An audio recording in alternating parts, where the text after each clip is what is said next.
I'm not straight at Compton. I'm straight at ketosis. Supercalifragilisticexpialidocious. I'm back and I'm jacked and I'm stacked at these traps and I'm slapping these raps. I'm pushing forward and I'm pushing through. Cowards talk about what they'll never do. Fatigue makes cowards of us all. Hand me an endo rush and I'm going balls to the wall. Full bore, buck wild, 100% insane. The meathead millionaire's here to rearrange your brain.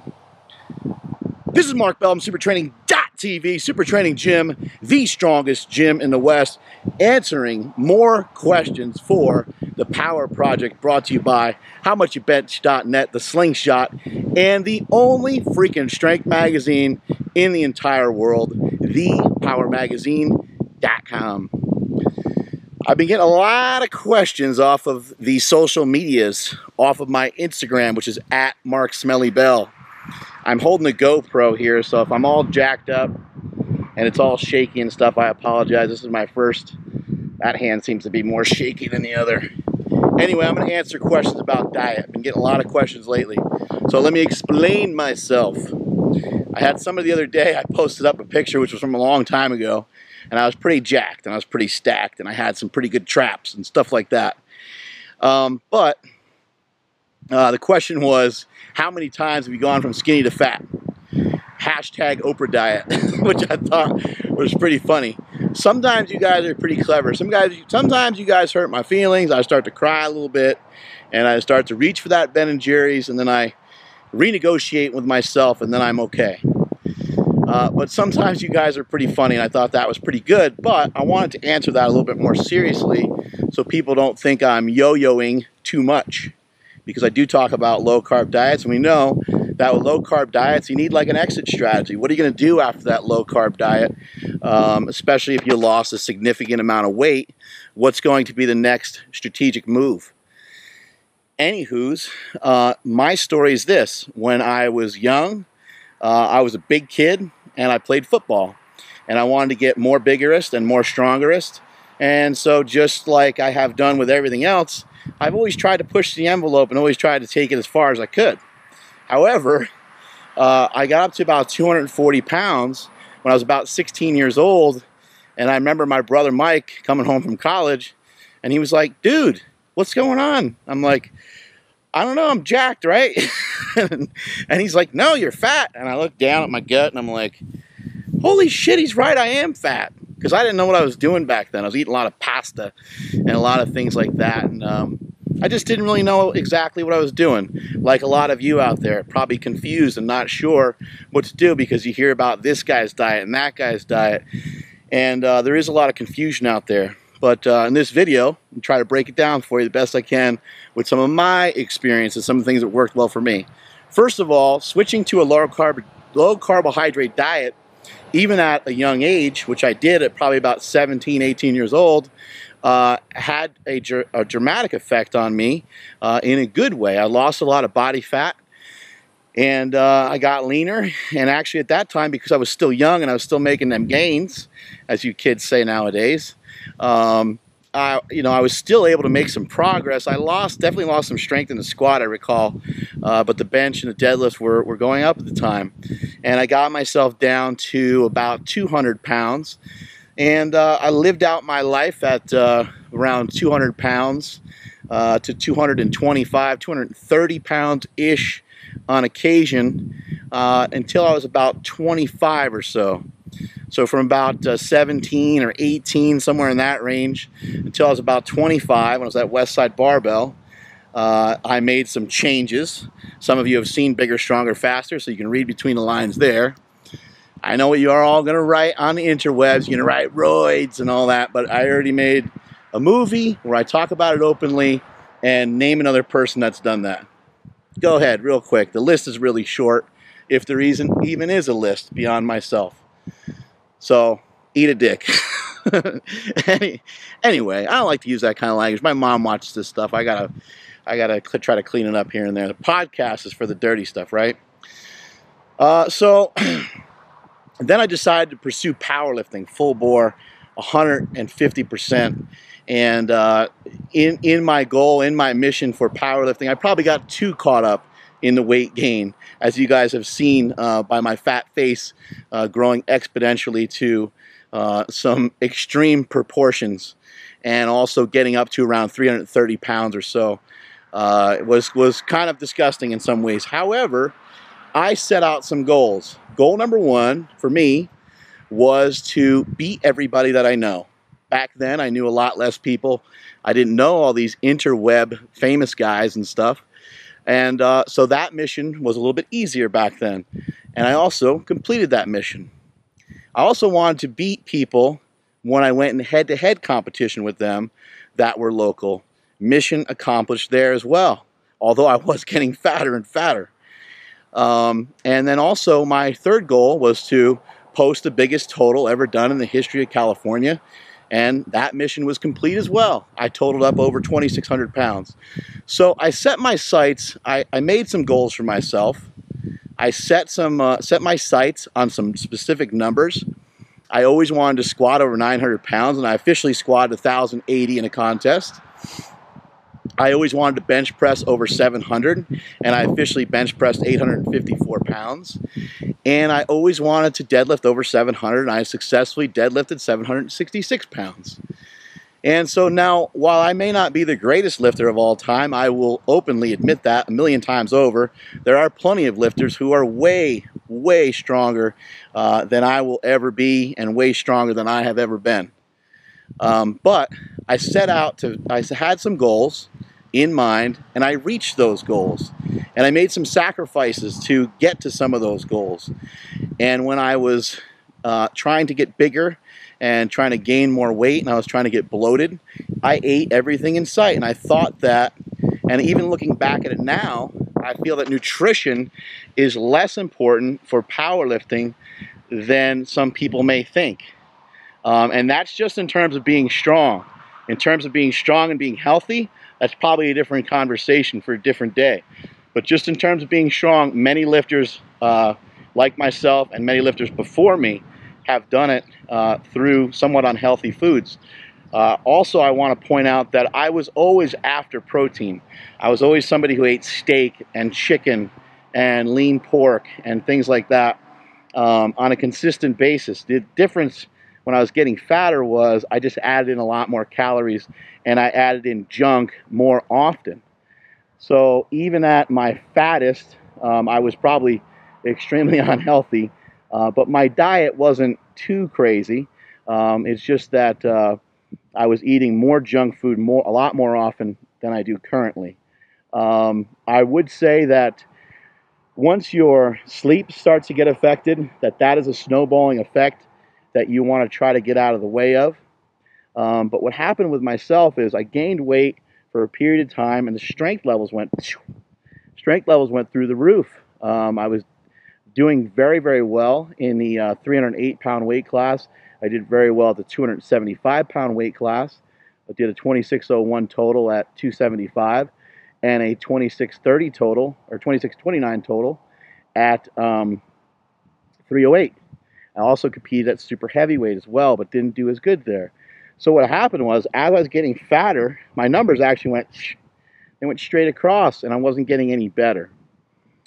And then towards the end of my career, what I was trying to do is I was trying to stuff a square peg into a triangle by trying to equal or equate or even surpass, I guess you'd say, some of my previous numbers at lower body weights and stuff like that. And then I ended up doing that giant fall, and that giant fall resulted in me becoming jacked and tan. But it's important for me to point out, I know I just went through a whole lot, and I didn't say a ton about diet yet, did I? But it's important for me to point all that out, because I had a goal in mind, and I went after it, I achieved it, and now I'm moving on. I have different focuses now.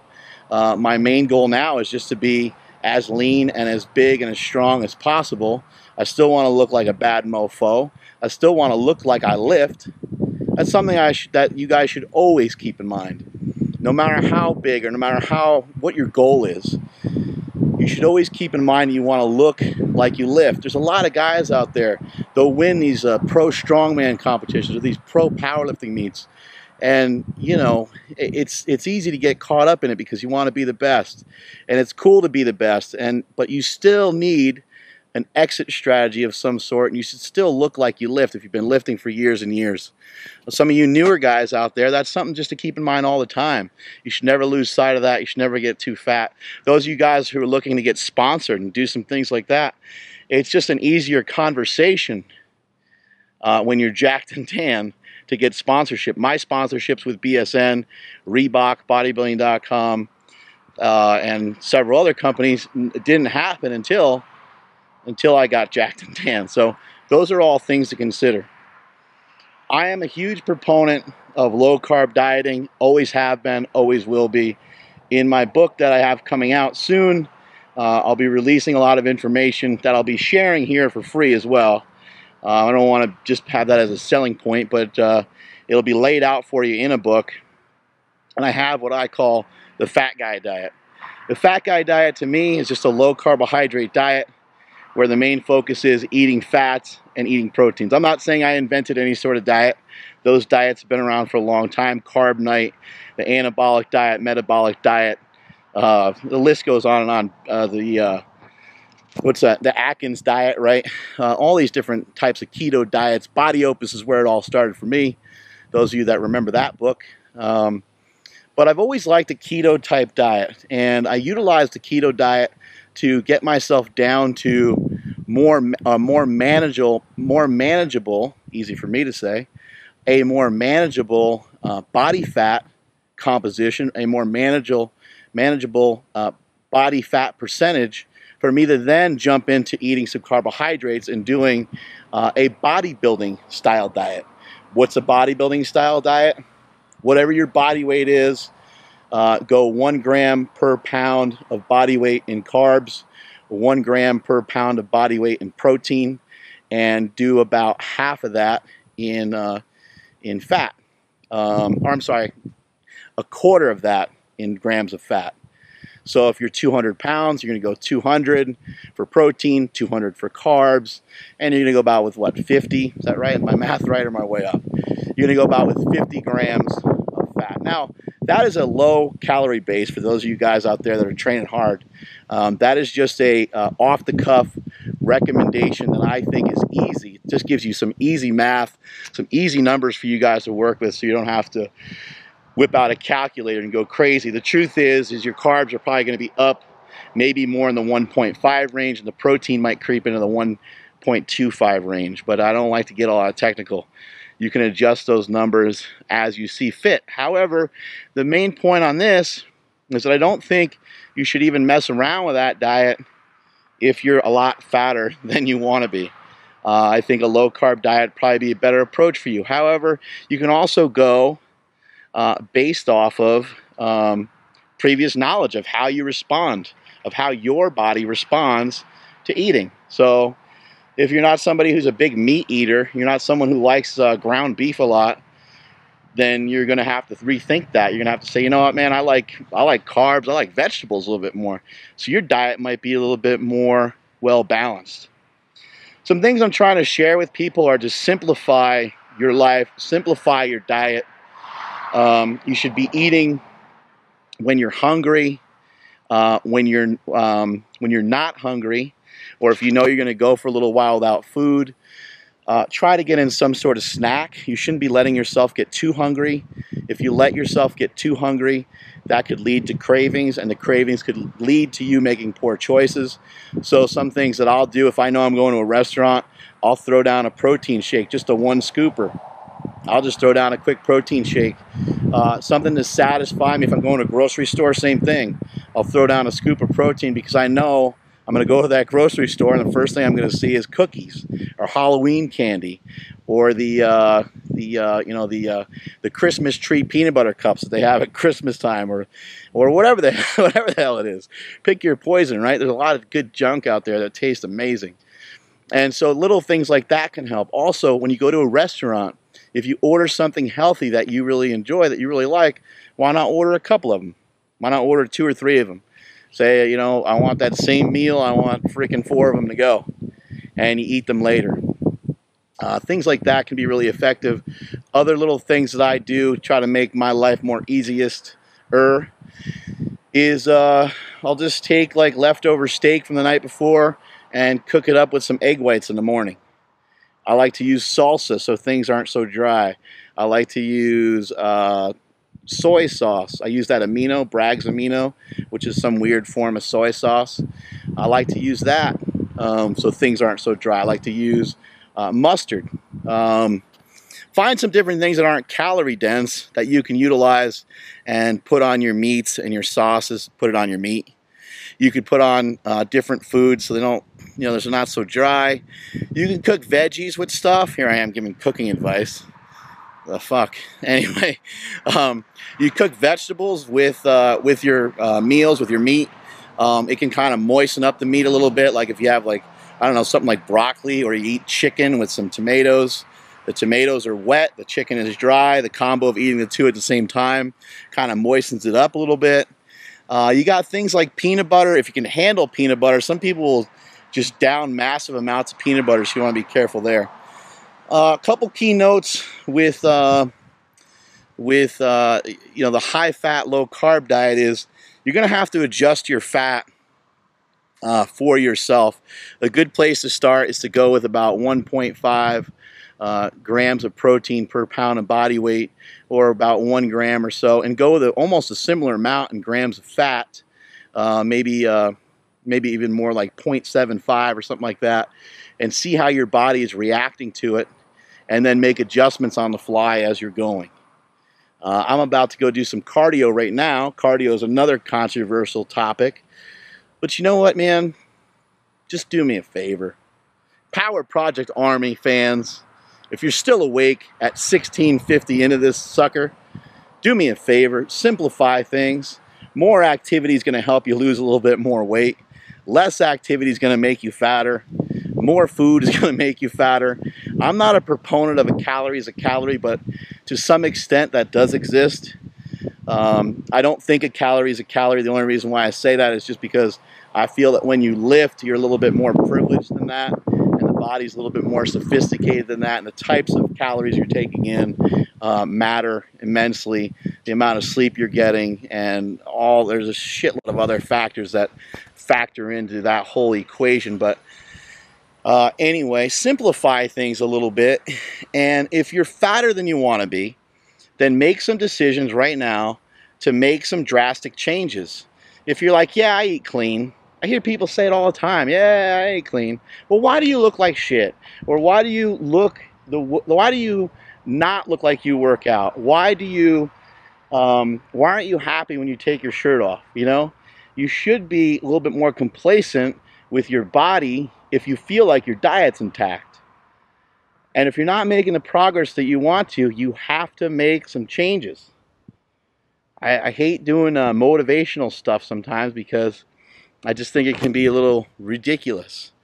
And I feel like, you know, we all need something to draw upon, but I feel like life is a giant fucking bundle of shit sometimes, and we all have so much crap to draw upon, all the negativity, all the haters, all the bullshit, all the things that ever happened to you that you're pissed off about, that you have a chip on your shoulder about. You don't like your dad or your stepdad, your stepmom, or you don't like, I don't know, your friends being an asshole or whatever. Draw upon those things to motivate yourself. So you know what? I'm not going to be like that dude. I'm going to be different. Like my brother said in the movie Bigger, Stronger, Faster, I'd rather be dead than average. Those are some pretty good words to live by.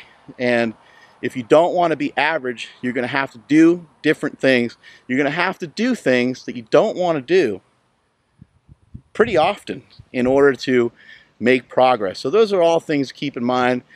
Hopefully this has been productive for you. Multiply your hustle and multiply your muscle. Strength is never a weakness, and that is it from supertraining.tv. Later.